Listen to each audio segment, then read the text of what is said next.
오늘은요, 교회 확장과 일반 서신이라는 제목으로 이제 다룰 거예요. 일반 서신은 8권이 있습니다. 히브리서, 야고보서, 베드로전서, 후서, 그 다음에 또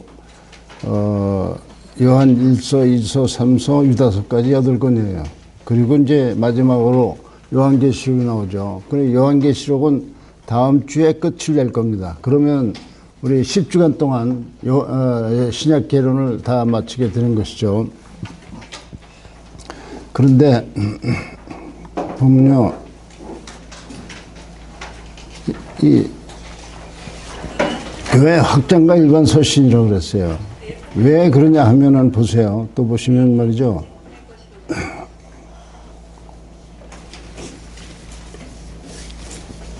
사도 베드로가 편지를 쓸 당시에 약 60년대 경이라고 보면은 이렇게 어마어마한 지역에 교회가 퍼져 있다는 겁니다. 한번 보세요. 쭉 보세요. 제가 베드로전서 1장을 읽어볼 테니까 보세요. 자, 예? 마이크. 미안합니다. 이거 또 죽었어. 마이크가 왜?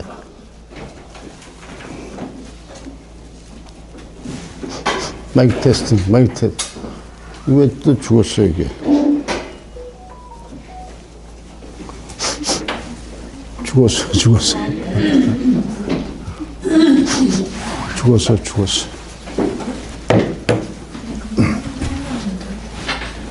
죽었어요. 마이크가 죽었어.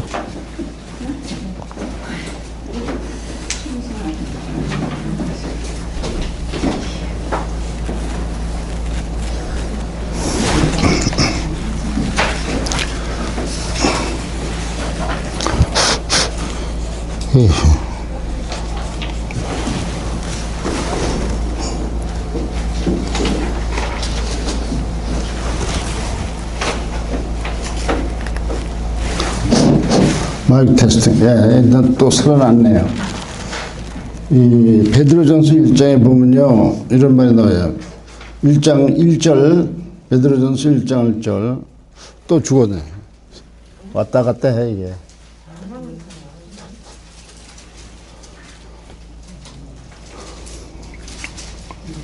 그 한번 읽어보세요. 베드로는 본도가 어딥니까? 본도. 이거 죽었다 살았다 해요. 마이크가. 본도가 어디에요? 본도가 자, 크게 확장시켜 볼게요.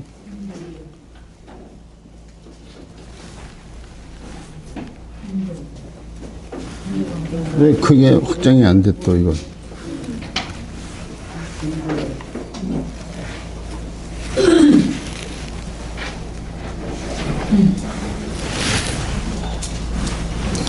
본도가 여기죠. 본도. 보이죠?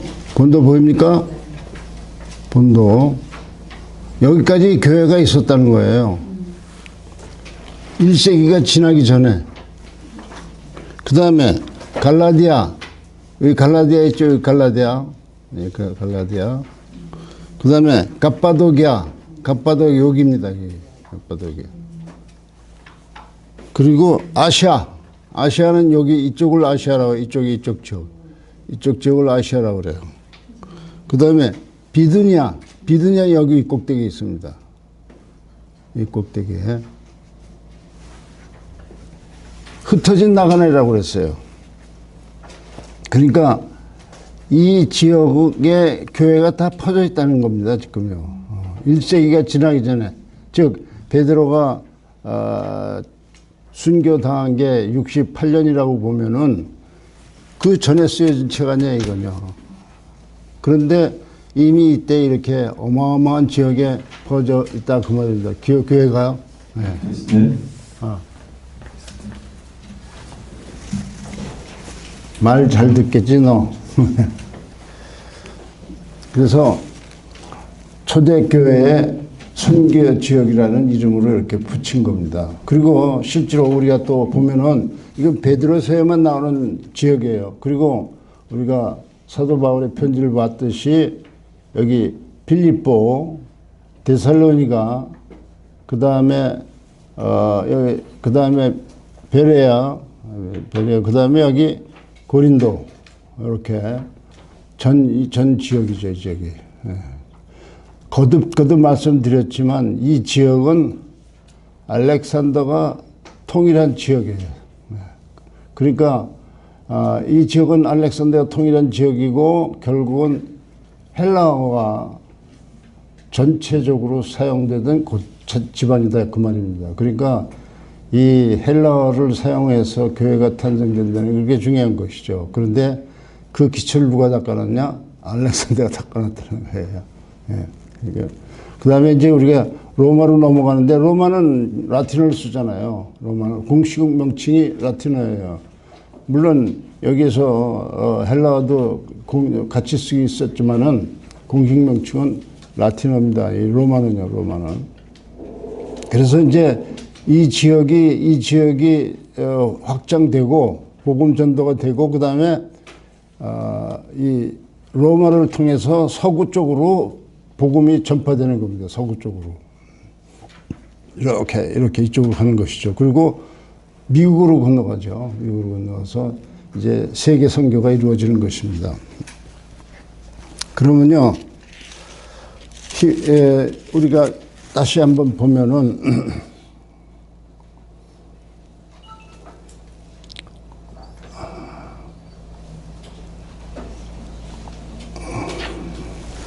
일반 서신의 특징을 보면요, 초기 선교 사역에 보충 자료를 제공합니다.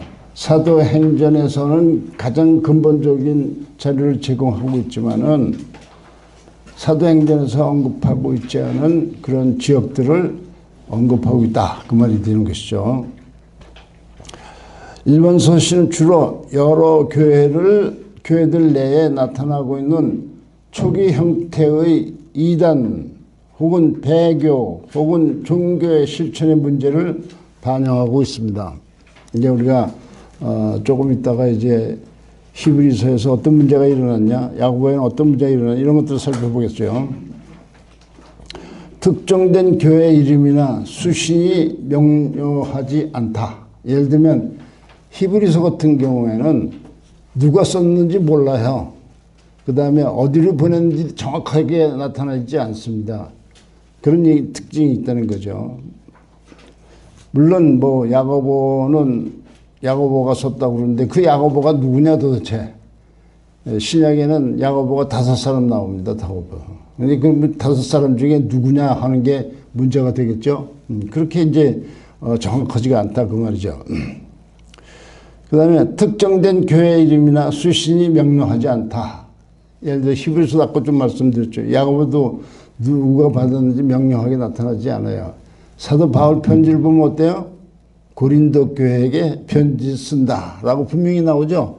그게 명확하게 지정이 되어 있습니다. 그런데 일반 서신은 그렇지 않다 그 말이죠. 때로는 저자가 명료하지 않은 경우도 있다. 저자들의 목회적 관심이 서신을 통해서 잘 드러나 있다. 이렇게 이게 일반 서신의 특징입니다. 대략적인 특징이에요. 그러면은 우리가 이제 다시 조금 전에 여기를 봤고 그 다음에 각 서신별 특징. 예를 들어서 히브리서는 배교의 위험에 대한 뭐 이렇게 요건 이제 요 배교의 위험에 대한 것은 요 9이라고 하는 것은 뭐냐면요, 경고예요. 경고. 히브리서에는요 전체 9번의 경고가 있습니다. 경고. 그 다음에 46번의 권면이 있어요. 46번에 권면이 있고, 그 다음에 야고보서는 첫 열매의 생명 공동체가 마지막 열매인 죽음의 공동체가 될 수 있음을 경고하고 참 종교성의 면모를 제시하고 있다 이렇게 얘기하는 거죠. 베드로전서 여러 곳에 흩어진 그리스도인의 정체성과 역할을 제시하고 있다. 베드로후서 거짓 선지자들의 출현과 그들의 모습을 밝히 보이고 있다. 요한 1, 2, 3서 참 하나님의 백성으로서의 참 교제와 형제애의 실천을 강조하고 있다. 유다서 거짓 선지자들의 적나라한 실상에 대한 경고를 하고 있다. 이렇게 일반 서신 8권을 보면은 이와 같은 특징들이 있다고 하는 것입니다. 그러면요, 우리 이제 어디로 가냐면은 조금 전에 베드로서는 폐괴 위험에 대한 9번의 경고와 46번의 권면이 있다고 그랬죠. 9번의 경고는 여러분들이 가지고 계신 걸 참고하시면 되죠. 이렇게. 하나, 둘, 셋, 넷, 다섯, 여섯, 일곱, 여덟, 한 번이 어디 도망가서. 둘, 셋, 여기 네 번, 넷, 다섯, 여섯, 일곱, 여덟, 9이 나오죠. 9번이. 경고가 9번 나온다. 여러분들이 요 구절들을 참고하셔서 무슨 경고인지 확인해 보시면 돼요. 그 다음에 46번의 권면은 여러분들이 한번 힘을 쭉 읽어보시면 이 부분이 권면에 해당되는구나 이렇게 이해를 하시면 되겠죠.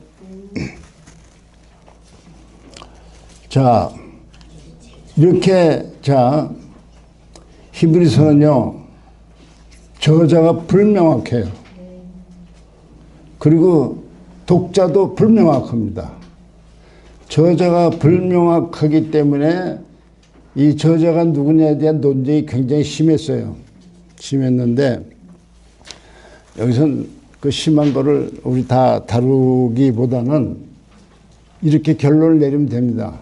저자는 누군지 모른다. 어떤 사람은요, 이 저자가 누군지는 오직 하나님밖에 모른다. 이렇게 얘기한 사람도 있어요. 예를 들면 바울이 썼다. 아니면 클레멘트가 썼다. 아니면 바나바가 썼다.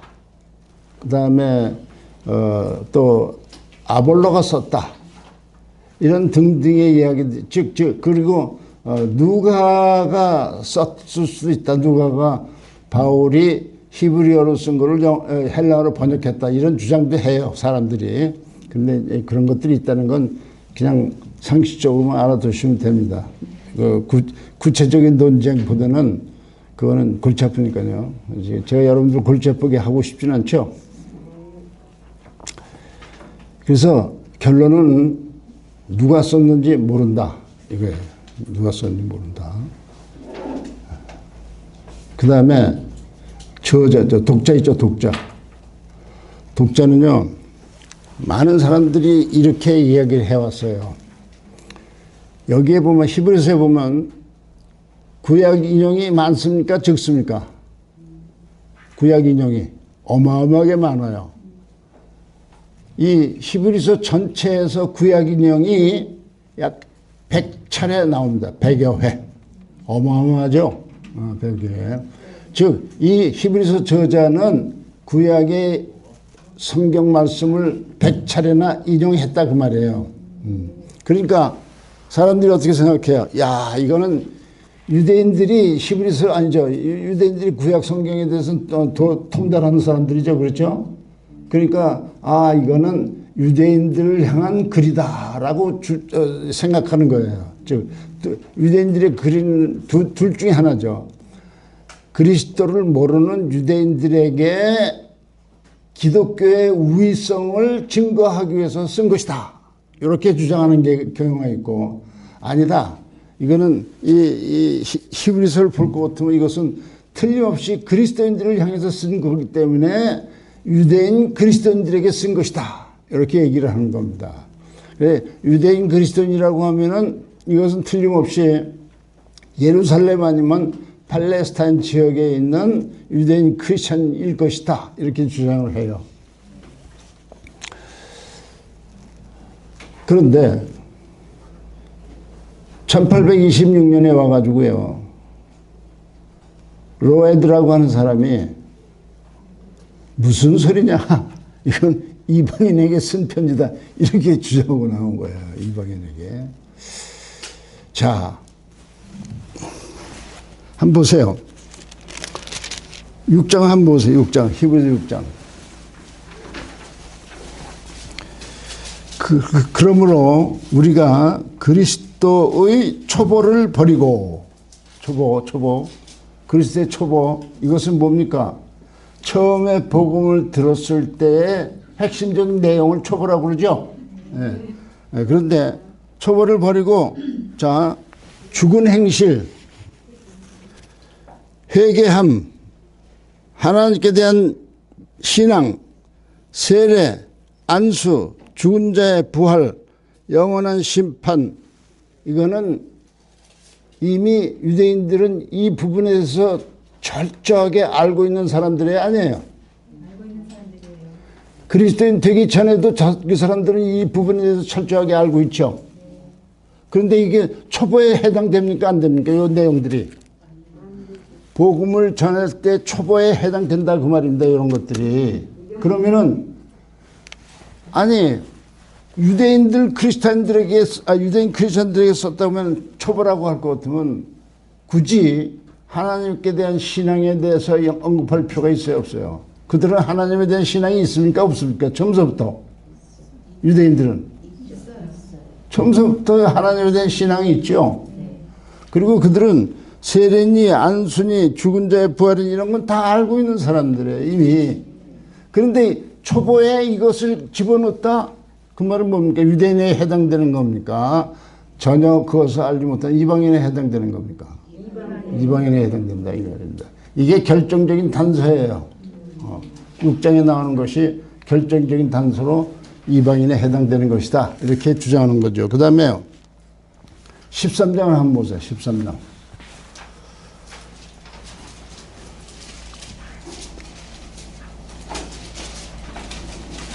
13장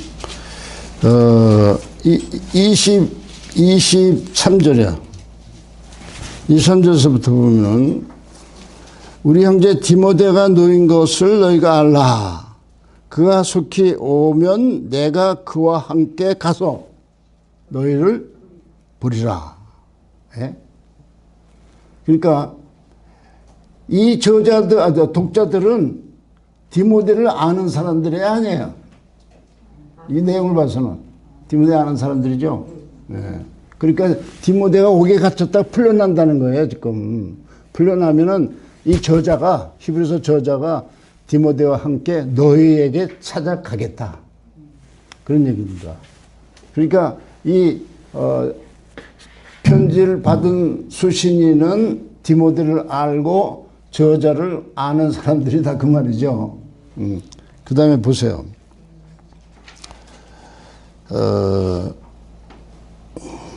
자, 24절 보세요. 이달리아에서 온 자들도 너희에게 문안하느니라. 이달리아에서 온 자들이 문안하고 있어요. 누구한테 문안해요? 독자들한테 문안하고 있다는 겁니다. 어디에서 온 사람들이? 이탈리아에서 온 사람들이. 그러면 이 독자들은 이탈리아에서 온 사람들하고 아는 사람들이 아니에요. 아는 사람들이죠. 그러므로 이 독자들은 이탈리아 어느 지역 혹은 로마에 있는 교회들이다 이렇게 보는 겁니다. 이해가 됐어요? 그 다음에요 22절에 보면요 내가 너희를 권하노니 권면의 말을 용납하라. 권면의 말이라고 그러세요. 권면의 말. 끝에 가서, 이게 끝에 가서요. 그러면 그 이전 것들은 전부 다 권면의 말에 해당됩니까? 안 됩니까? 해당되죠? 네. 그런데 그 권면의 말 속에 9번의 경고와 46번의 권면이 있다. 그 말입니다. 그 말은 뭐예요? 그 말은 이 공동체가, 즉 히브리 공동체가 심각한 위기에 빠져 있다라고 우리는 이해할 수 있죠. 그러니까 경고하는 거 아닙니까? 너희들이 이러하면 이렇게 된다 하고 경고하는 것이죠. 예. 그래서 이것은 그러면은 이 경고의 말 속에 뭐가 담겨 있냐 하면은 이런 게 담겨 있어요. 지금 이 사람들이 배교하려고 하는 위험성이 있습니다. 배교. 10장 한번 보세요. 10장. 10장 어디 보시냐면 35절. 자, 35절에 들어오기 전에 32절에서부터 보면은 무슨 얘기입니까? 32절 보면 전날에 너희가 뭐예요? 전날에 너희가 빛을 받은 후에 고난의 큰 싸움을 견뎌낸 것을 생각하라. 전날이면 지금 이 편지를 쓴 시기에서부터 이전의 얘기죠. 이전에 이 사람들이 이 히브리 공동체가 핍박을 받았다는 얘기죠. 예. 그런데 36절에 보니까 그러므로 35절에 보니까 그러므로 너희 담대함을 버리지 말라 이렇게 말하고 있어요. 지금 현재 그러면 지금 과거에는 잘 견뎠죠. 이게 32절에서부터 보면 잘 견뎠는데 35절에 보면 그러므로 너희 뭐예요? 담대함을 버리지 말라. 이건 지금 현재 위기에 처해 있다는 얘기죠. 그래서 이것을 많은 학자들은 이 부분을 제2의 핍박으로 보는 겁니다. 제2의 핍박. 제2의 핍박이요. 그래서요.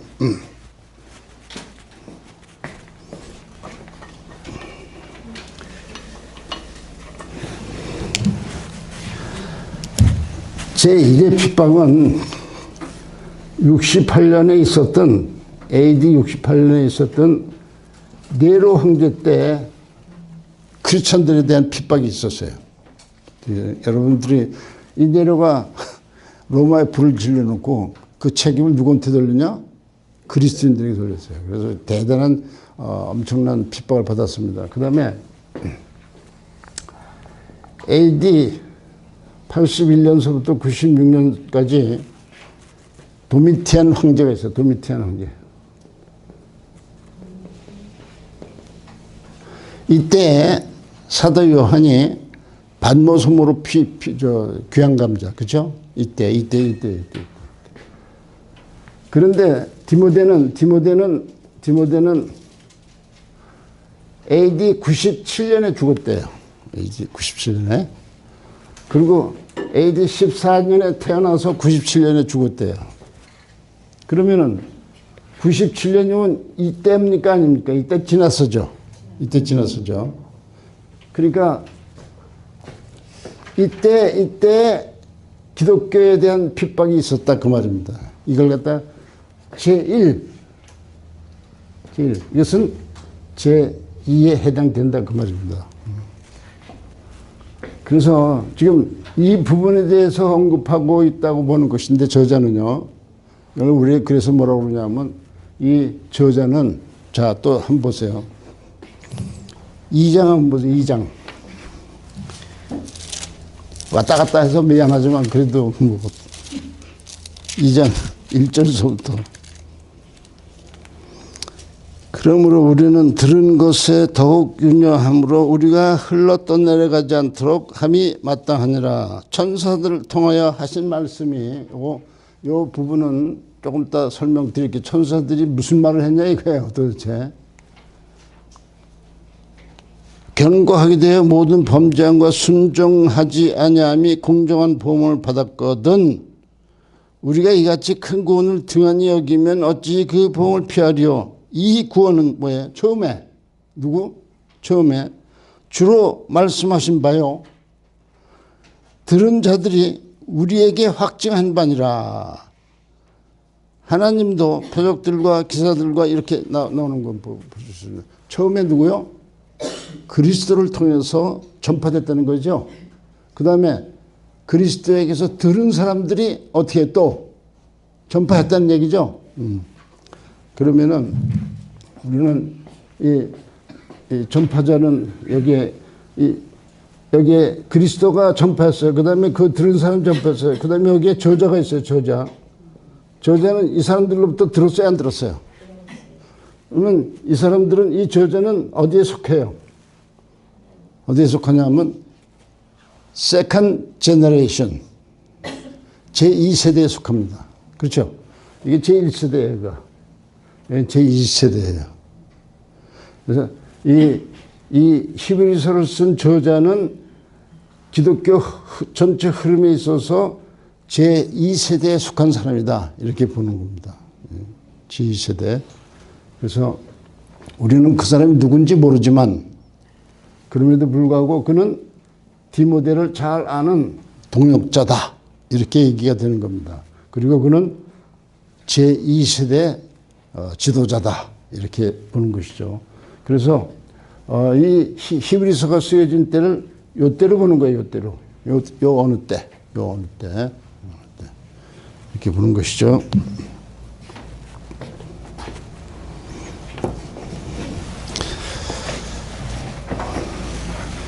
그러면요, 천사들을 통하여 하신 말씀이 견고하게 되었다. 그런데 이 도대체 무슨 말? 아니, 우리가 구약을 볼 것 같으면 언제 천사들이 말했고 언제 그것을 들은 사람들이 불순종했습니까? 그 기억이 없잖아요.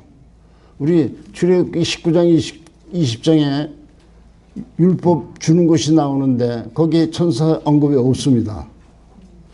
그런데 신명기 33장에 보면요. 신명기 33장 한번 보시죠.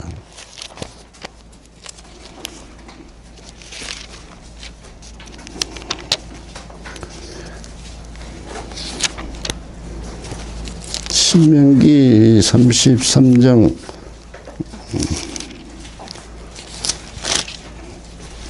2절에 보면요.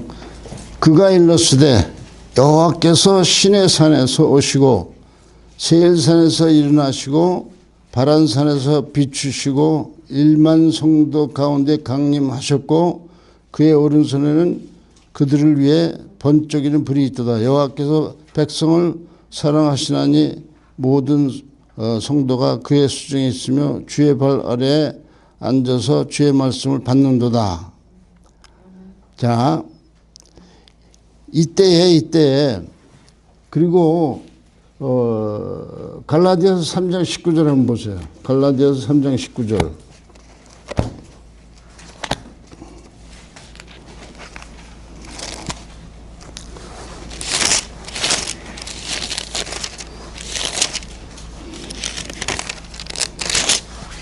갈라디아서 3장 19절에 보면은 그런즉 율법은 무엇이냐? 범법함으로 더하여진 것이라 천사들을 통하여 한 중보자의 손으로 베푸신 것이다. 이게 놀라운 사실이죠. 즉, 이 율법은 천사들을 통해서 주어졌다는 것이에요. 천사들을 통해서. 그 다음에 사도행전 7장 한번 보세요. 사도행전 7장.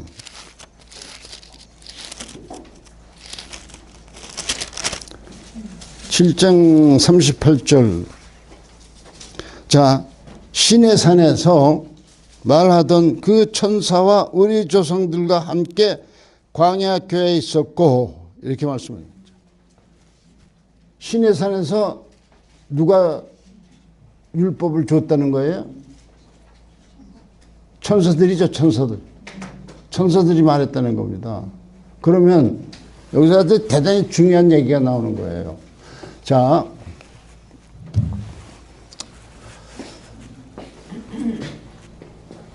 천사들을 통해서 뭐가 주어져요? 율법이 주어졌다. 그런데 이 율법을 백성들이 어겼어요, 안 어겼어요? 순종하지 않았죠. 그래서 광야에서 애굽에서 나온 백성들이 모두 다 1세대가 다 죽었죠. 광야에서요. 왜 그러냐? 요 법을 어겼기 때문에. 천사들을 통해서 주어진 율법을 어김으로 멸망했다는 거예요. 이게 굉장히 중요한 부분입니다. 히브리서의 대단히 중요한 부분이에요. 그런데 히브리서 1장에서 예수님은 어때요? 천사들보다 위에 있다 그랬어요, 안 그랬어요? 천사들보다 높은 분이다 이 말입니다. 그가 잠시 잠깐 천사들보다 못하게 되셨다. 그렇지만 그분은 원래는 어떻게 해요? 천사들보다 위에 있다. 그러면 천사들보다 위에 있는 그리스도가 말씀하신 것을 불순종하면 어떻게 되느냐? 이거 비교해 볼 때 어마어마한 사실이죠. 즉 예수님보다 못한 천사들에 통해서 주어진 율법을 어긴 사람들이 그 운명이 그렇게 되거든. 그보다 위에 계신 예수 그리스도를 통해서 주어진 말씀을 불순종하면 어떻게 되겠냐는 거예요. 이거보다 더 심각하겠죠. 그 얘기입니다.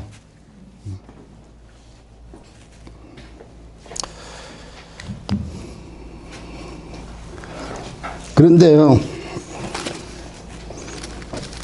11서 13장 다시 볼게요. 왔다 갔다 해서 미안하지만, 우리가 이해하는데 도움이 되면 되는 거죠.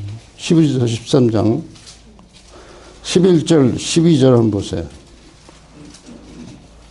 이는 죄를 위한 짐승의 피는 대제사장이 가지고 성소에 들어가고 그 육체는 영문 밖에서 불사름이라.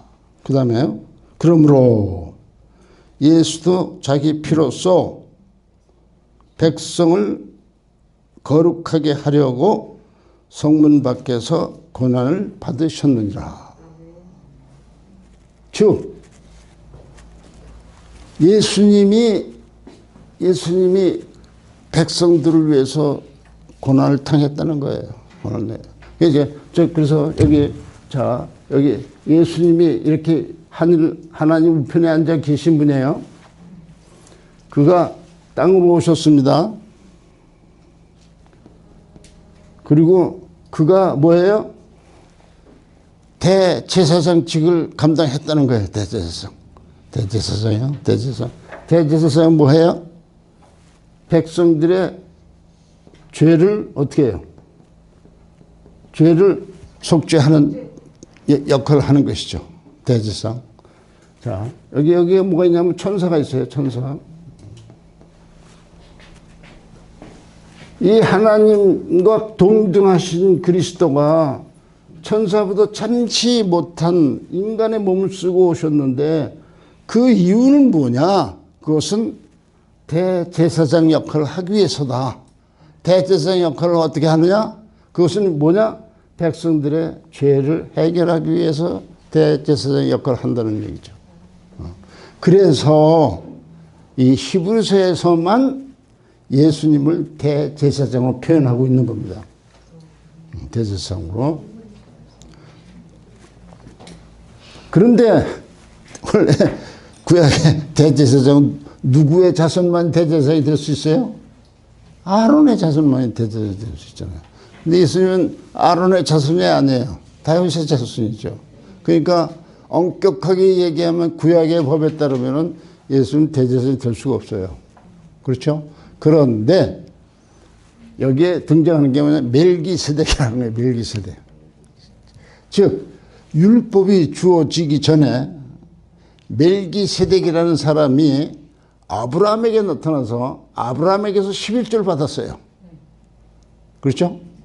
그래서 그 역할은 뭐냐? 대제사장이라는 거예요. 이 멜기세덱이. 그는 아론과 상관이 없는 사람이에요. 그렇죠? 아론과 상관이 없는 그 사람인데 누군지도 몰라요. 이거 우리는. 멜기세덱에 관해서는 아버지도 모르고 누군지도 몰라요. 전혀 모르는데 단지 이름만 나오고 그가 대제사장 역할을 했다. 그 말입니다. 그래서 히브리서에서는 예수 그리스도께서 멜기세덱의 반차를 쫓아서 대제사장이 됐다라고 주장하는 거예요. 얘기가 됐죠. 그러니까 예수님이 대제사장이 됐다고 하는 거에 대해서는 법적 근거가 없는 것이 아니라 있다 그 말이죠. 멜기세덱이 있다. 그렇게 되는 거죠. 그래서 대제사장 소리가 그러면 대제사장 그다음에 뭐예요? 성전 얘기 나오죠. 네. 그다음에 제사 얘기 나오죠. 대제사장 얘기가 나오죠. 이렇게 나오는 겁니다. 그런데 그 이유는 뭐냐? 13장 12절에 그 이유가 밝혀지고 있다는 거예요. 13장 12절에.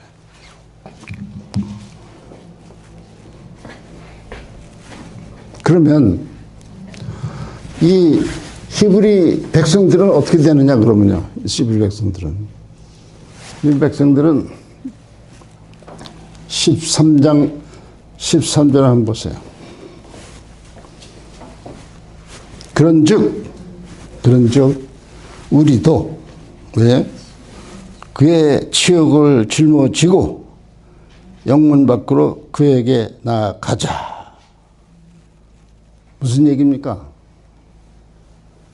우리도 히브리 공동체원들도 그리스도가 가신 길을 따라가라는 얘기예요. 그리스도가 가신 길은 뭐예요? 대제사장적 역할을 하신 것이죠. 그래서 백성들을 거룩하게 한 사역이죠. 그러니까 이 히브리 공동체도 그리스도의 발자취를 따라간다는 건 뭡니까?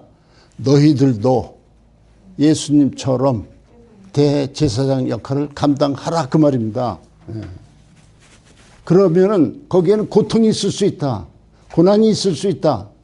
그러나 그 고난을 겪고 끝까지 역할을 감당하면 어떻게 돼요? 예수님이 저 안식에 들어가신 것처럼 너희도 들어갈 것이다. 이러한 메시지입니다. 이게 이 히브리서가 그러한 메시지를 담고 있는 거예요.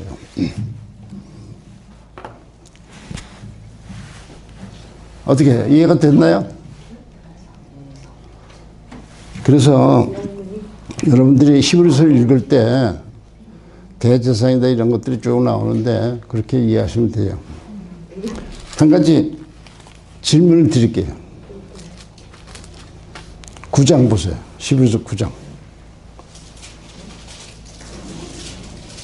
자,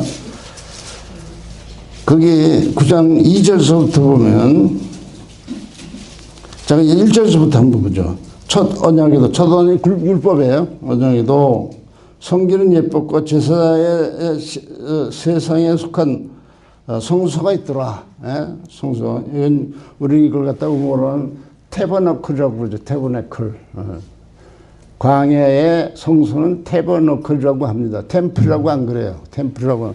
즉 예루살렘에 있는 성소를 템플이라고 그러고 광야의 성소는 태버너클이라고 그래요. 태버너클. 태버너클. 자, 이게 한번 제가 그려볼게요.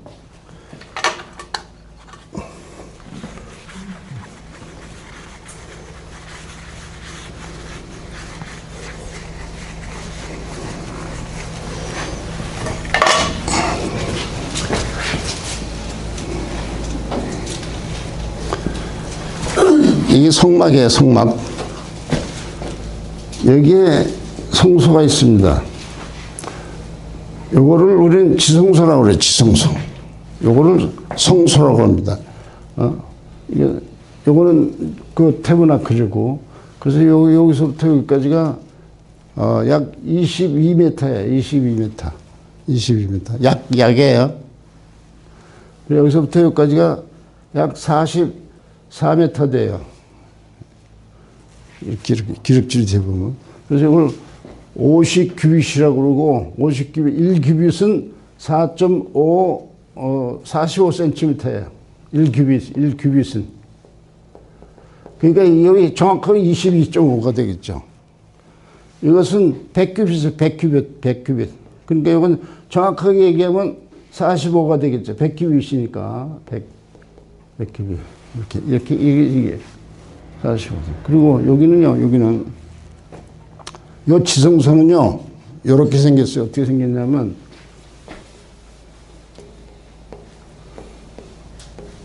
이렇게. 우리 이제 굴리는 거 있죠, 그, 다이 굴리는 거. 그건 어떻게 보든지 다 똑같죠. 똑같아요. 그래서 이걸 갖다 우리 뭐라고 하냐면, 이게 10규빗.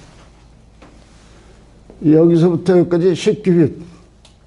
여기서부터 여기까지도 10규빗이에요. 다 이게 완전히 10규빗. 그러니까 10규빗 2.10규빗이니까 4.5m. 4.5m. 기럭지가 높이가 이렇게.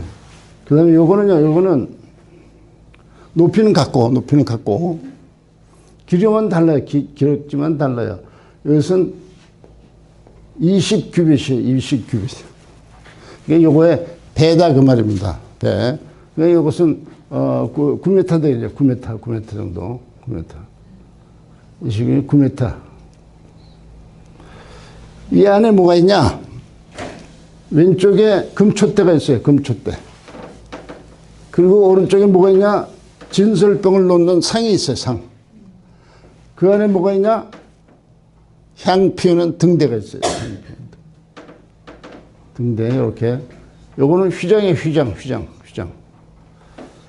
이 안에 들어갈 수 있는 사람은 오직 대제사장 한 분. 그리고 1년에 단 한 차례가, 1년에 단 한 번. 한 번이라고 그랬어요. 한 차례를 안 그랬어요. 왜냐면 들락날락 하니까. 단 한 번. 여기 들어갈 수 있다, 이 말입니다.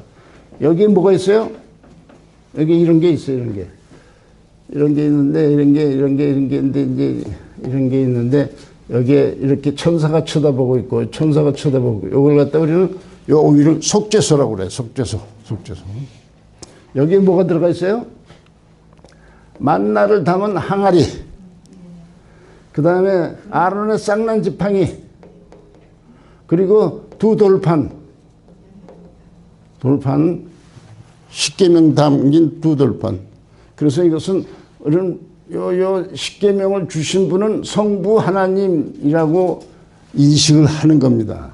그 다음에 만나, 생명의 떡, 누구? 그리스도. 생명의 떡, 예수 그리스도. 요한복음 6장에 나오죠. 생명의 떡이다, 예수님이. 그 다음에 아론은 뭐예요? 대제사. 아론의 쌍난 지팡이. 죽은 나무가 살아났다. 이게 성령의 역할이에요. 성령. 그래서 이 속죄소, 이거 언약궤라고 그러는데, 이 언약궤는 뭐냐면 하나님이 계신 곳이다. 그 말이 되는 거예요. 구약에서. 하나님이 계신 곳이다. 대제사장이 1년에 한 번씩 들어가요. 한 차례가 아닙니다. 한 번 들어가요. 그리고 여기 뭐 물두멍이 있고 번제단이 있고 그래요. 이렇게 태버나클이 구성되어 있습니다. 그런데요, 3절 한번 보세요. 이거 2절, 9장 2절, 히브리서 9장 2절. 예비한 첫 장막이 있고 그 안에 등잔대와 상과 진설병이 있으니 이는 성수로 일컫고 그랬죠. 그런데 그 다음에 문제예요. 3절. 또 둘째 휘장 뒤에 있는 장막을 지성소라 일컫나니 뭐라고 그랬어요? 금양로와 사방을 금으로 둘러싼 언약궤가 있고. 여러분 이상하지 않습니까 이거? 이상하지 않아요? 지금 조금 전에 향로가 어디 있다 그랬어요? 휘장 앞에 있다 그랬죠? 근데 여기 뭐라 그랬어요? 이 안에 있다 그러네. 지성소 안에. 뭐예요 이거 어떻게 된 겁니까? 히브리서 기자가 잘못 알고 있었나요? 심각한 거예요 지금.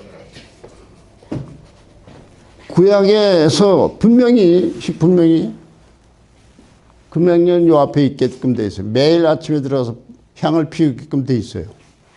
이거는 여기는 제사장들이 들어가서 피는 것인데 이 안에 있으면 못 들어가잖아요. 그런데 매일 아침에 들어가서 거의 향을 핀다는 말입니다. 근데 히브리서 기자는 뭐라 그랬어요? 요놈이 요 안에 있다 그러네. 어떻게 돼요? 제가 평신도로서 처음 예수 믿는 사람으로서 우리 집사님들 오랜 신앙했잖아요. 집사님, 제가 구약도 읽어보고 히브리서 읽어보니까 이런 문제가 생긴데 어떻게 되겠습니까? 무엇이 맞습니까? 라고 물어보면 뭐라고 대답할까요? 최지선 뭐라고 대답할 거예요? 예? 뭐라고요?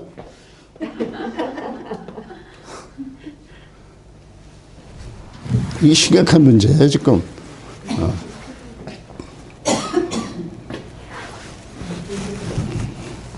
김일희 기자가 잘못 알고 있었나요? 그럴 수는 없겠죠. 그런데 언급을 잘못했나요? 그러면 그럴 수도 없겠죠. 왜 제가 여러분들에게 이런 까다로운 질문을 드렸을까요?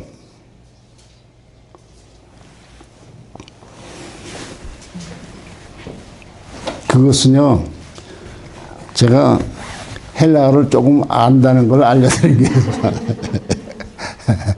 자, 헬라어에 보면요, 헬라어에서는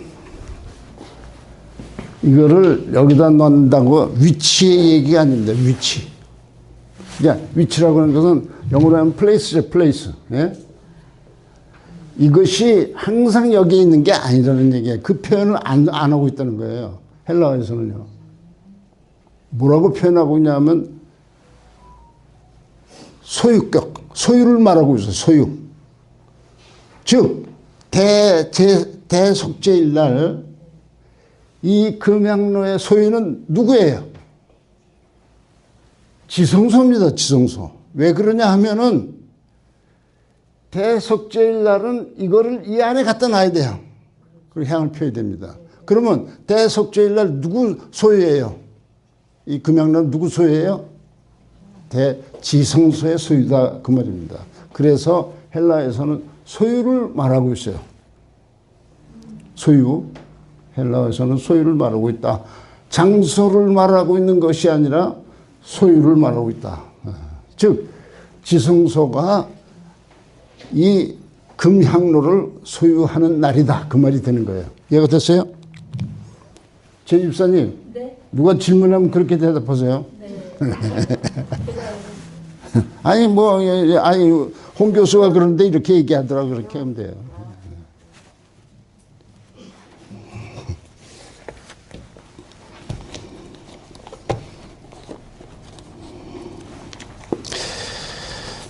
제가 이 질문을 우리 신학생들한테도 질문하면 대답하는 사람 하나도 없어요.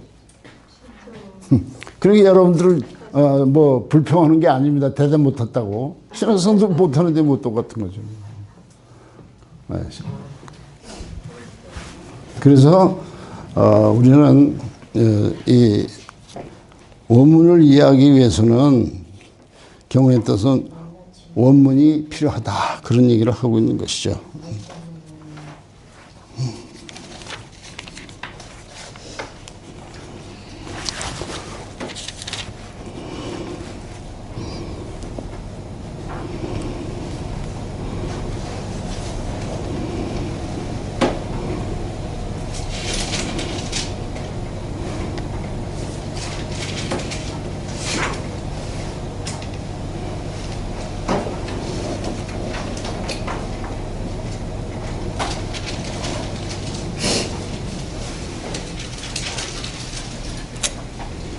여기 4절에 보면 엑수사라는 단어를 쓰고 있어요. 엑수사라는 단어를 쓰고 있는데 이제 헬라어를 조금 가르쳐 드릴게요.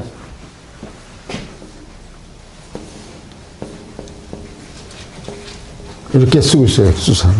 헬라어예요. 근데 요거는요. 에코라고 하는 동사의 분사구예요. 분사. 그래서 이것은 뭐냐면 요 에코라고 하는 것은 소유하다. 내가 소유하다. 그런 뜻이에요. 에코라고 하는 단어는 동사인데 내가 소유하다. 그러니까 엑수사는 소유하는 그런 뜻입니다. 엑수사라는 단어를 쓰고 있대. 즉 지성소가 뭘 소유해요? 금향로를 소유한다. 그런 뜻이에요. 그 정도로 하죠. 이해가 됐어요?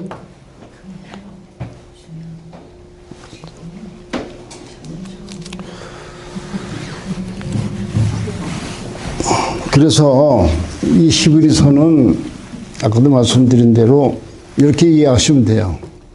위기가 왔다. 배교의 위기가 왔다.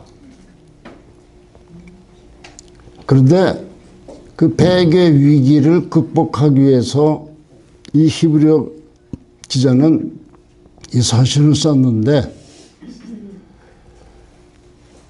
하나님 즉 예수 그리스도께서 말씀하신 것이다. 예수 그리스도는 천사보다 높은 분이다. 천사가 말한 바를 순종하지 않았을 때 위기가 있었는데 그보다 더 높은 예수님의 말씀을 불순종하면 어떻게 되겠느냐 하는 거죠. 그리고 예수님이 이 땅에 오신 이유는 뭐냐?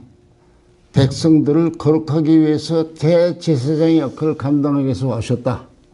그럼 너희도 예수님을 따라가는, 예수님을 믿는, 예수님 말씀에서 구원받은 너희들도 예수님을 따라가야 되지 않겠느냐. 어떠한 고난이 있어도 참고 견디면 그 영광스러운 영원한 안식에 들어갈 수 있다. 그런 소망을 가지고 있지 않느냐. 그러므로 믿음을 버리지 말고 믿음을 굳게 하라. 그런 얘기가 되는 겁니다. 그게 히브리서예요. 질문 있으시면 하세요. 자, 그러면 다음으로 넘어갑니다. 야고보서. 야고보서 1장 18절 한번 보세요. 1장 18절. 그가 그 피조물 중에 우리를 한 첫 열매가 되게 하시려고 자기의 뜻을 따라 진리의 말씀으로 우리를 낳으셨느니라. 자,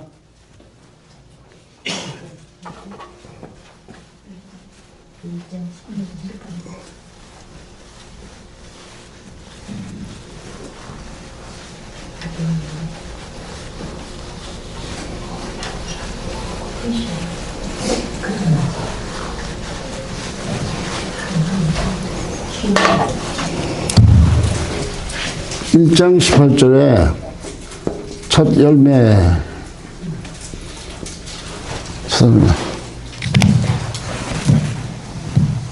첫 열매가 되기 위해서는 뭐가 필요합니까? 여러분이 질문하는 거예요. 첫 열매가 되기 위해서 뭐가 필요합니까? 첫 열매가 되기 위해서 뭐가 필요하냐 이거예요.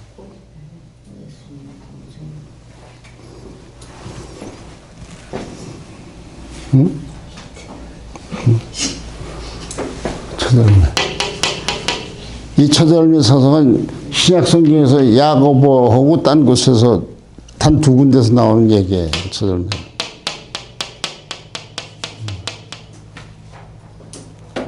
첫 열매가 되기 위해서 뭐가 필요해요?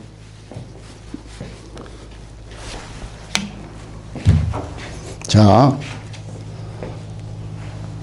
첫 열매는 마지막 열매가 될 수 있어요, 없어요?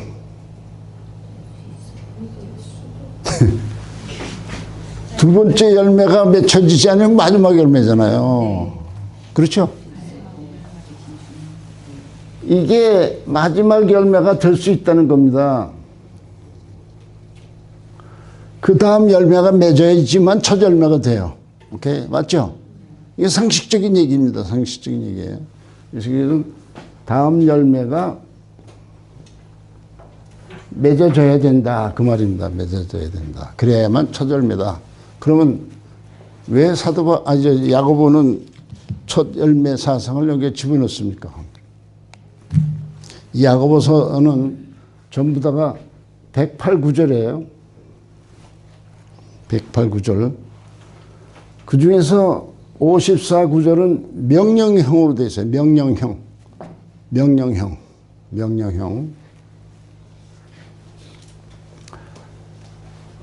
그리고 이 108구절은 크게 나누면 크게 둘로 나눌 수 있어요. 어떻게 되냐면 세속성이라고 하는 성격과 참 종교성이라고 하는 어휘들로 나눌 수 있어요. 그래서 참 종교성에 속한, 세속성에 속한 어휘들이 약 전체 반 정도 되고, 그다음에 참 종교성에 대한 어휘들이 약 반 정도 나와요. 약 반 정도. 이 야고보서에 그렇게 나온단 말입니다. 그런데 이 야고보서는 72회 정도에 걸쳐서 예수님의 가르침이 간접적인 표현으로 등장하고 있어요. 즉 야고보 자신을 통해서 예수님의 가르침이 72회 정도 반영되고 있다는 겁니다. 야고보서예요. 그런데 이 야고보서는 복음서가 나오기 전에 나온 책이거든요. 복음서가 나오기 전에. 그러니까 복음서하고 상관없이 야고보는 예수님의 가르침을 반영하고 있다는 겁니다. 자, 첫 열매 이렇게 되죠. 보면요, 또 보면요.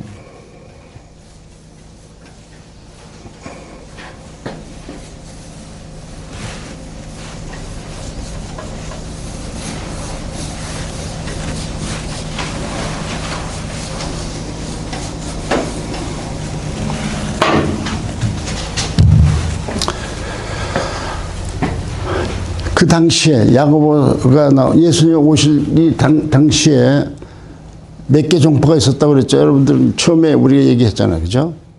팔레스타인의 상황에 대해서 얘기할 때 사두개파, 바리새파, 에센파, 그다음에 열심당원파 이렇게 네 개가 있었다고 그랬죠.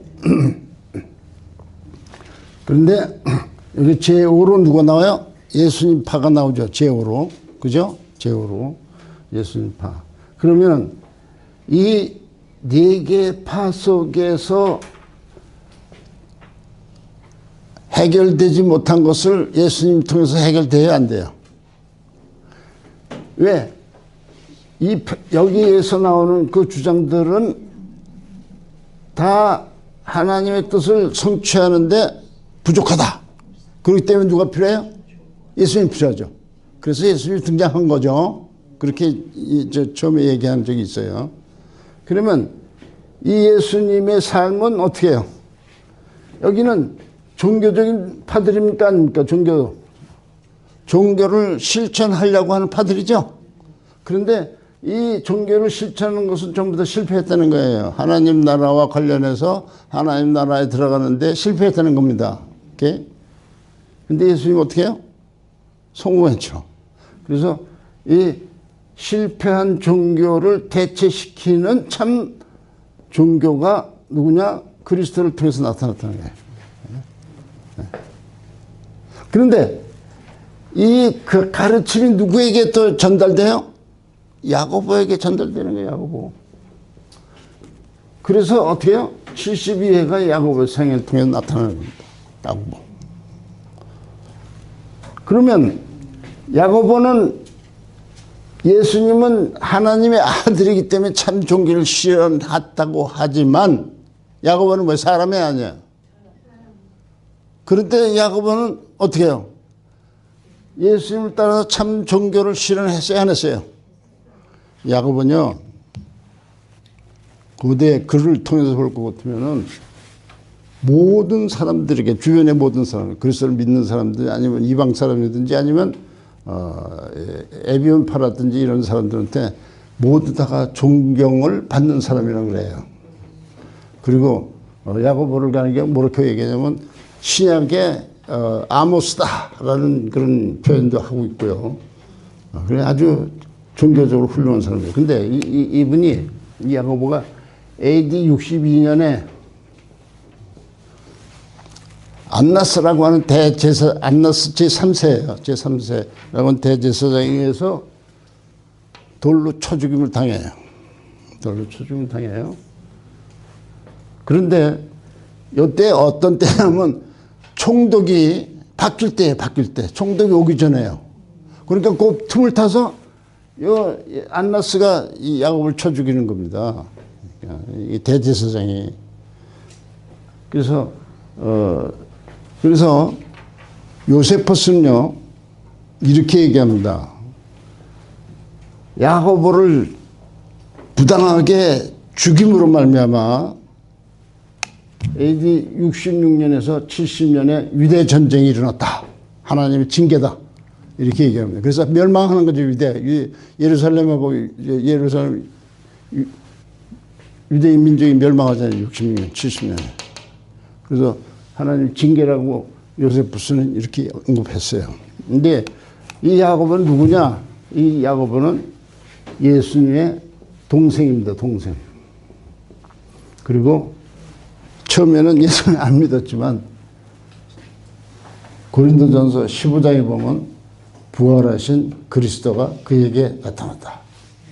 야고보에게, 동생에게.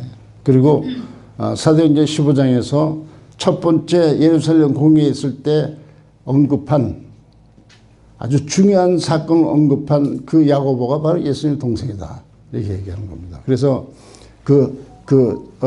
사도행전 15장에서 야고보가 언급한 것이 약 230단어예요. 230단어인데 이 230단어가 야고보서에 그대로 반영되고 있다는 겁니다. 그러니까 이것은 어쩔 수 없이 예수님의 동생 야고보가 쓴 글이다 이거예요. 야고보서는요. 흩어진 여기 1장에 보면요. 야고보는 하나님과 주 예수 그리스도의 종 야고보는 흩어져 있는 12지파에게 문안하노라. 흩어진 12지파는 누굽니까 도대체? 흩어진 12지파는요. 사도행전 8장에 보면요. 스데반의 순교 사건으로 이 사람들이 예수 믿는 사람들이 흩어졌다 그랬어요. 8장에 흩어졌다. 어디로 흩어졌냐? 팔레스타인 지방 여러 곳으로 흩어졌다는 거예요. 그러니까 흩어진 그리스도인이라고 할 때에 원래 로마 제국에 의해서 흩어진 사람들만이 아니라 즉 로마 제국 전체에 흩어져 있는 사람들이 아니라 사도행전 8장에서 흩어진 유대 그리스도인들을 얘기할 때 바로 그 사람들을 얘기하는 것이다 그 말입니다. 그래서 그 사람들은 어디 있어요? 예루살렘 중심으로서 팔레스타인에 거주하고 있는 사람들이다 이거예요. 그 크리스천, 유대인 크리스천입니다. 그때 유대인 크리스천. 유대인 크리스천. 그러니까 유대인 크리스천인데 이 사람들은 뭐라고 그랬어요? 첫 열매라고 그랬죠? 그러면 다음 열매 맺어줘야죠. 그럼 다음 열매는 뭐겠어요? 야고보를 통해서 보면 뭐겠어요? 다음 열매는. 참 종교성을 예수님의 본을 따라서 이 공동체가 맺어놔야 되죠. 그래야만 되는 겁니다. 이게. 그래야만 첫 열매가 되는 거예요. 그런데 놀랍게도 이 야고보서 속에 세속과 관련된 언급들이 반 이상 나온다는 거예요. 반 이상. 그리고 여기 참종교성과 관련된 어휘들이 반 이상이 나오고 이거 뭐냐 도대체 왜 그러냐? 왜 그러냐? 너희들이 지금 첫 열매를 맺어야 될 너희들이 일로 가고 있다는 거야. 일로. 그래서 5장에 보면 죽음에 대한 얘기가 나옵니다. 죽음. 즉 생명의 결실을 계속해서 해야 될 너희들이 어떻게 해요? 죽음으로 가고 있다는 거예요. 죽음으로. 왜 그러냐? 이 세속성 때문에. 그래서 야고보는 뭐예요? 여기서 어디로 가요? 일로 가라는 거예요. 참 종교성을 맺으라는 겁니다. 이게 54절이 나온다는 거예요. 이게 야고보서예요. 그런데요. 야고보서 있죠. 야고보. 마르틴 루터 여러분 아시잖아요. 그렇죠? 우리 김문기 박사님, 김문기 목사님이 95개 조항 여러분들이 가르친 적 있죠? 마르틴 루터의 95개 조항. 맞아요? 틀려요? 제가 그거 기억하고 있어요. 그 마르틴 루터입니다. 마르틴 루터. 그 마르틴 루터가 뭐라고 그러냐? 야고보는 지푸라기 사신이다. 그러므로 어디로 가야 돼요? 지푸라기는 어디로 가야 돼요? 불등에 아궁에 던져져야 될 것이다. 이렇게 혹평을 했어요. 야고보서를. 그런데 실상을 보니까 어때요? 실상은 야고보서는 야고보 최초의 기독 공동체 최초의 아까 히브리서는 최후의 기독 공동체예요. 마지막 공동체입니다. 최초의. 그러니까 최후의 공동체에 있어서는 뭐의 문제예요? 배교의 문제가 있었죠. 어려움이, 외부로부터 오는 어려움이 있어서 배교의 문제가 있었어요. 그런데 이 야고보 최초의 기독 공동체는 세속성과 관련된 문제가 있는 거예요. 내적으로. 그래서 세속성의 문제를 지적하고 그리고 일로 가라고 촉구하고 있는 겁니다. 그게 야고보서예요. 야고보서는 단순하게 쓰레기통에 버려져야 될 그런 하나님 말씀이 아니에요. 어마어마하게 중요한 책입니다. 우리는 초대교회에서 생겨난 첫 번째 공동체 안에 생겨난 문제가 뭐냐? 그것은 세속성을 따라가는 문제다, 그 말입니다.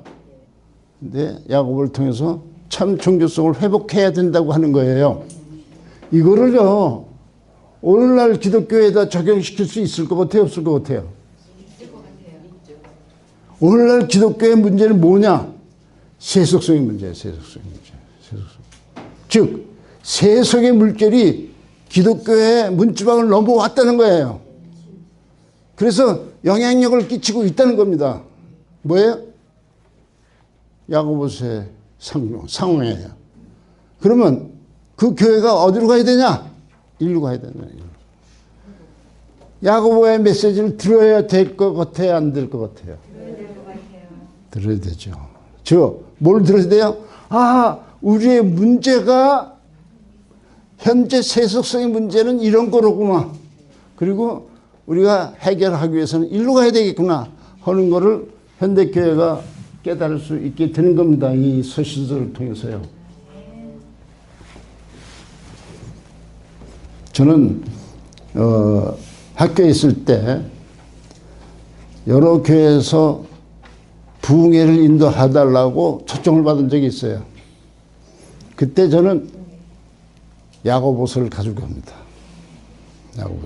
야고보서를 통해서 문제가 뭔지를 지적하고 어디로 가는지를 가르쳐 주는 거죠. 이게 야고보서입니다. 그러니까 마르틴 루터가 평가한 그런 정도의 야고보서는 아니에요. 어마어마하게 귀중한 서신입니다. 즉 거울이라는 말이 야고보서 나오잖아요. 거울. 자, 한번 보세요. 어디냐. 야고보서 거울. 자,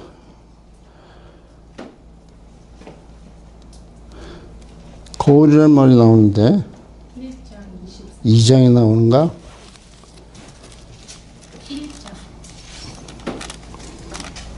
1장 23절이래요. 1장 1장 23절. 누구든지 말씀을 듣고 행하지 않으면 그는 거울로 자기의 생긴 얼굴을 보는 사람과 같아서. 거울. 거울은요 아주 놀라운 기능이 있습니다. 어때요? 거울의 각도에 따라서 달라져요. 보이는 게. 자, 정면으로 보면 내가 보이고, 요렇게 보면 엉덩이 보이고, 요렇게 보면 밑이 보이고, 요렇게 보면 옆이 보이고, 요렇게 보면 오른쪽이 보여요. 이게 거울입니다. 근데 사람들은 자기를 보려고 하지 않고 자꾸만 거울을 딴 데서 방향을 돌리는 거야. 저 사람의 문제지. 이렇게. 자기를 봐야 되는데, 이 거울이라는 말은 이 야고보서에만 나오는 단어입니다. 그래서 이 거울로 삼아서 우리가 해야 된다, 그런 얘기가 되는 거예요. 그래서 여기 야고보서는요 아주 중요한 단어가 하나 나와요. 뭐냐 하면요 1장 8절 한번 보세요. 1장 8절 거기 뭐라고 그래요? 두 마음을 품어 그랬죠. 그 다음에 4장 8절 한번 보세요. 4장 8절.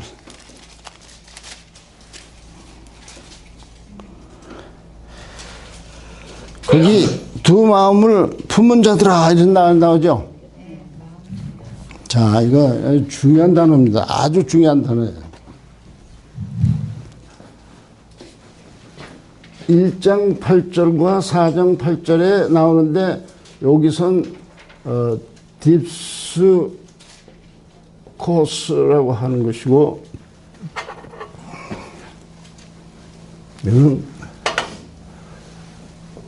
딥스코이라고 해요. 이건 명사형이에요. 이건 형용사형입니다. 형용사. 예. 즉 이것은 두 마음을 품는다 그런 단어가 아니에요. 이것은 이중적인 사람아 그런 뜻이에요. 이중적이다. 이중적이다. 두 마음을 품는 거, 두 마음을 품는 것은 내가 자의적으로 이쪽 했다 저쪽 했다 하는 게 두 마음을 품는 거죠.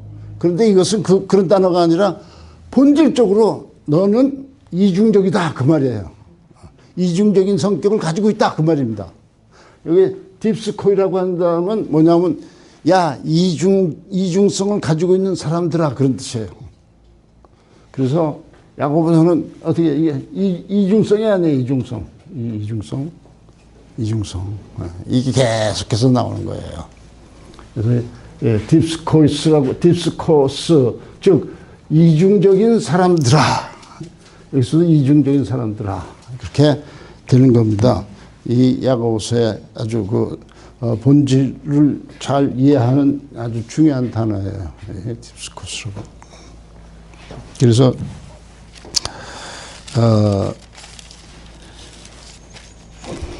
그렇게 이해를 하시면 돼요. 그러니까 여러분들이 야고보서 읽으실 때 이렇게 읽으시면 확 볼 거예요. 야고보서. 즉 요거에 해당되는 단어들이 뭐냐. 요거에 해당되는 단어들이 뭐냐. 요걸 여러분들이 읽으면서 구별해 보세요. 구별해 보세요. 예를 들어서 하나 제가 예를 들어볼게요. 3장 한번 보세요. 3장. 자, 3장 보면요. 3장 어디 보시냐 하면은 3장 13절부터 한번 보시죠. 너희 중에 지혜와 총명이 있는 자가 누구냐? 그는 선행으로 말미암아 지혜의 언약으로 그 행을 보일지라. 이것은 오른쪽이에요, 왼쪽이에요? 오른쪽이죠. 그 다음에 또 그러나 너희 마음속에 독한 시기와 다툼이 있으면 왼쪽이에요, 오른쪽이에요? 왼쪽. 자랑하지 말라. 진리를 거슬러 거짓말하지 말라. 왼쪽이죠. 그 다음에 이러한 지혜는 위로부터 내려온 것이 아니오. 왼쪽이에요, 오른쪽이에요? 왼쪽이죠. 땅 위의 것이요, 정욕의 것이요, 귀신의 것이니. 이게 왼쪽이죠. 예. 그 다음에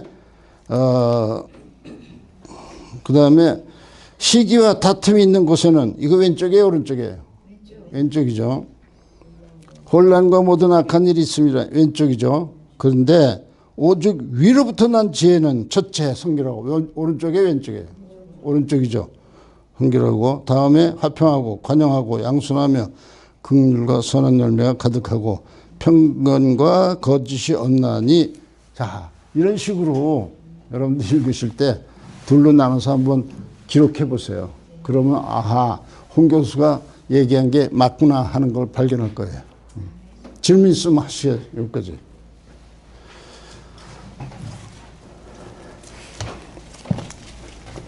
질문 없으세요? 베드로, 이거 시간이 얼마 안 남았네, 또. 베드로서에 대해서 한번 제가 이 글 쓴 게 읽을게요. 들어보세요. 사도행전 초반부와 베드로 전후서에 나타난 베드로의 사역과 글들을 통하여 그들의 경험들이 어떤지 살펴본다. 사도행전에 베드로의 사역이 있고 그 다음에 베드로 전서 후서가 있잖아요. 그것 중에서 어떤 경험 보자 이거예요. 먼저 베드로 자신의 경험을 보자. 그는 틀림없이 부활하신 그리스도를 만나고 새로운 변화를 경험하기 시작한다. 그가 오순절의 성령 강림의 경험을 통하여 전혀 새로운 사람이 되었다는 사실은 너무나도 잘 알려진 사실이다. 오순절의 체험은 한마디로 말하면 성령의 충만함을 입어 능력을 받은 경험이라는 것이다. 그 능력은 첫째로 오순절의 성령 강림 사건과 예수의 사역과 고난 그리고 부활과 승천이 직접적으로 관계가 있다는 점을 구약에서의 증언과를 연결시킬 수 있게 하는 영적 감동에 의한 인지 능력과 일치된 것을 조직하는 조직력이다. 사도 바울이 베드로가 그러세요. 그 능력의 두 번째는 그의 그 같은 조직력뿐만 아니라 그것을 설파할 때 사람들의 심장을 파고드는 성령의 역사를 나타내는 것이다. 오순절 사도 베드로가 설교할 때 놀랍게 어떻게 해요? 구약의 예언들과 현재 상황을 결합시켰어요? 연결시켰어요? 안 시켰어요? 연결시켰죠. 이것을 조직력이라고 하는 겁니다. 조직력. 즉 베드로는 이런 놀라운 조직력을 가지고 설파했다는 얘기예요. 그랬더니 그 설교 당시에 성령의 놀라운 역사가 일어났다. 그 말이 되는 것이죠. 그걸 그는 경험했다는 거예요. 그래서 유명한 야사가 있죠. 베드로가 로마에서 피신해서 도망가려고 할 때 부활하신 그리스도 나타나서 야 네가 어디 가느냐. 내가 그랬더니 코바디스 네가 어디 가느냐. 그 얘기입니다. 그랬더니 내가 다시 로마로 가겠노라. 예수님이 그러니까 베드로가 깜짝 놀라서 다시 로마로 가서 순교당했다는 거죠. 순교당할 때 그는 십자가의 처형을 받았어요. 그런데 예수님처럼 십자가의 처형을 받을 수 없습니다. 거꾸로 십자가에 매달려 죽었다고 하는 것이죠. 로마인들은요, 로마 시민권을 가진 사람들은 어떠한 경우에도 십자가 처형받지 않습니다. 오히려 뭐예요? 아주 고통 덜하게 목 치는 거죠. 바울이 그렇게 당했잖아요. 순간적으로 고통이 있지만, 순간적으로 고통이지만 그것은 잠시 잠깐입니다. 이 십자가 처형은요, 건강한 사람이 72시간이 간대요. 72시간. 그 고통당하는 가운데. 그러게 들에 십자가 달려있으면 새들이 와서 눈을 파먹기도 하고 그런다는 거예요. 그렇게 무서운 형벌이 십자가형입니다.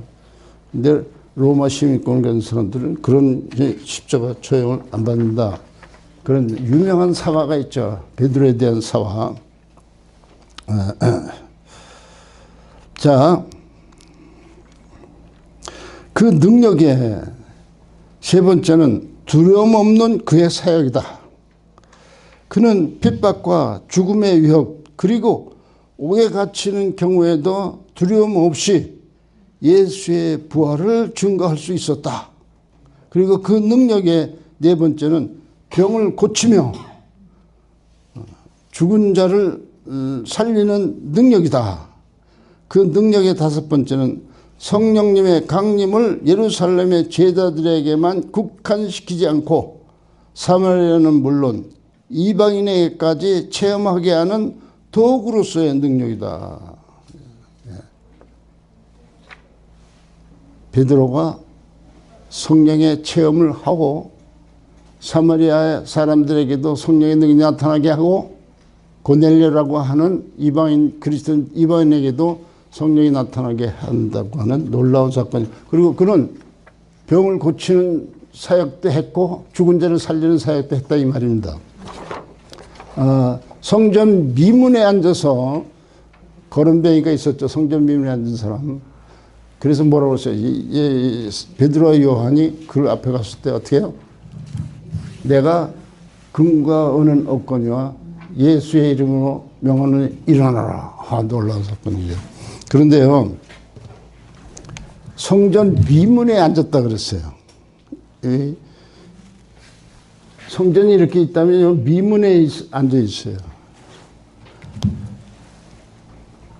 구약에 보면요, 몸이 온전하지 못한 사람은 절대로 이 안에 들어가지 못합니다. 혹시 마가복음 5장에 나오는 12년 동안 혈루증에 걸린 여인 얘기 있죠? 그 여자도 몸이 온전하지 못하기 때문에 성전에 들어가지 못합니다. 그리고 그가 예수를 만났어요. 타치했습니다. 그렇죠? 그 순간 그 불결함이 예수님께로 넘어가는 거예요. 이게 심각한 겁니다. 그런데 예수님이 오케이. 그 순간 이 여자가 병이 났죠.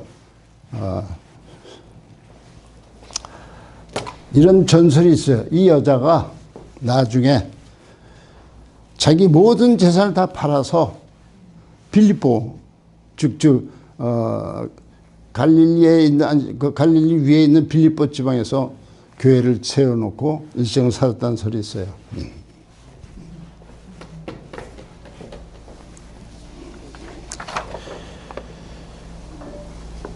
자,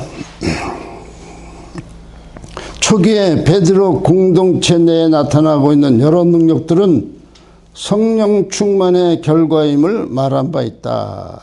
그런데 베드로서에서는 이상할이 많지 성령 충만에 대한 언급보다는 오히려 성령의 거룩하게 하심에 대하여 그리고 성도들의 거룩함에 대하여 강조하고 있다. 자기 경험과 직접적인 관련이 있다는 거예요.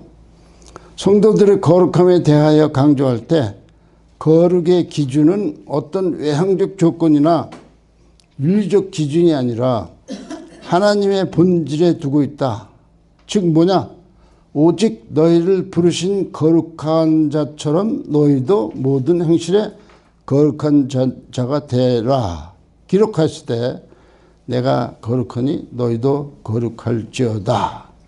이렇게 베드로는 언급하고 있다는 겁니다. 성도들의 거룩에 대해서 강조하고 있다는 거예요. 이 위의 본문은 모든 행실에 거룩하기 위하여 하나님의 본질이 거룩하여 모든 일에 거룩함이 드러난 것처럼 너희 자신들도 본질적으로 거룩해야 한다는 의미로 해석해야 한다. 모든 도덕적 정결함과 경건된 삶 그리고 사랑과 선에 대한 명령은 거룩함을 전제로 한다. 분명 성령 충만을 경험하고 능력을 나타내었던 베드로가 성령 충만에 대한 명령보다 거룩해야 한다는 명령을 강조하고 있는 이유는 베드로에게 있어서는 성령 충만은 거룩함이 전제되기 때문이다. 영의 거룩하게 하심으로 말미암는 순종함에 대한 언급은 베드로 1장 2절에 그 같은 결론을 뒷받침하는 것이다. 베드로에게 있어서 베드로 공동체가 가져야 할 세계관은 역시 예수의 재림에 있다. 베드로 공동체가 받는 고난을 참고 견디며 이 세상과 짝하여 방탕과 음란과 우상숭배 연락의 삶을 거부하고 경건하게 선을 행하며 서로 사랑하며 사는 모든 삶의 이유는 마지막 그리스도의 재림에 대한 소망 때문이다. 왜냐하면 그때에는 심판이 있기 때문이다.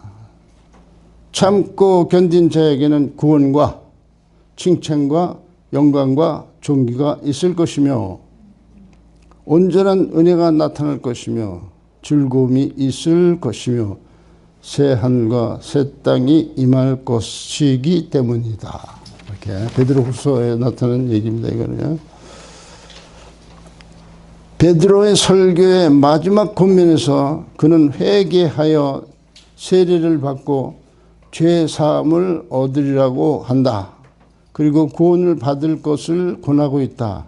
그러면 성령을 선물로 받을 것에 대한 언급한다. 베드로서에서 베드로는 거듭남, 영혼의 구원 또는 망령된 행실에서의 구속 등으로 회개의 결과적인 측면을 말하고 있다.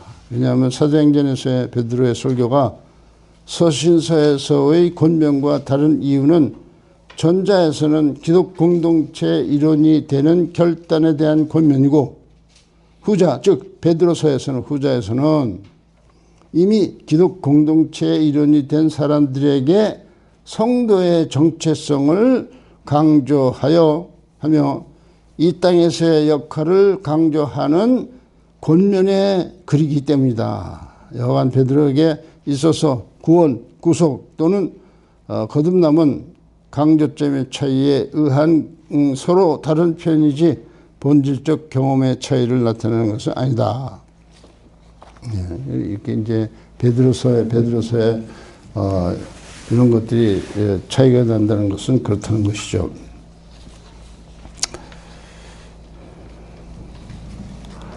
사도행전에서의 베드로의 초기 전도자들의 주의 사역 중 하나는 치유였음을 알 수 있다. 예수 후 최초로 나타난 치유의 기적은 베드로와 요한에 의하여 이루어졌으며 사도행전에 나오죠.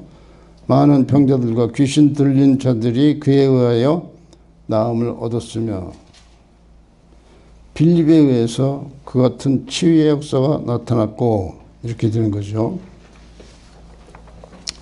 이 베드로서는 중요한 게 몇 가지가 있어요. 베드로서에는 소위 말해서 만인제사장설이 베드로에서 처음 언급됩니다. 만인제사장설. 베드로전서 2장에 나오는데 만인제사장설.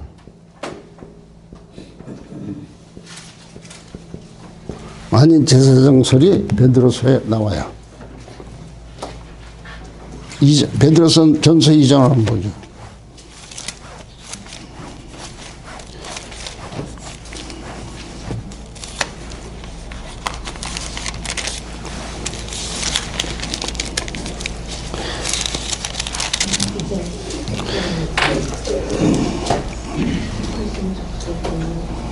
이 장 9절에 보세요. 9절. 그러는 너희는 택하신 족속이요 왕같은 제사장이요 거룩한 나라요 그의 소유된 백성이니 이는 너희를 어두운 데서 불러내어 그의 귀한 빛에 들어가게 하신 이의 아름다운 덕을 선포하게 하려 하심이라. 이렇게 말하고 있어요. 만인제사장설이라고 그래요. 그래서 기독교에서 최초로 만인제사장설이 언급된 것이 베드로서입니다. 그래서 그 후에 우리 그리스도인들은 만인제사장으로서의 역할을 감당하고 있다고 그럽니다. 아까 히브리서에서도 역시 마찬가지였었죠. 제사장적 역할을 해야 된다고 언급한 적이 있어요.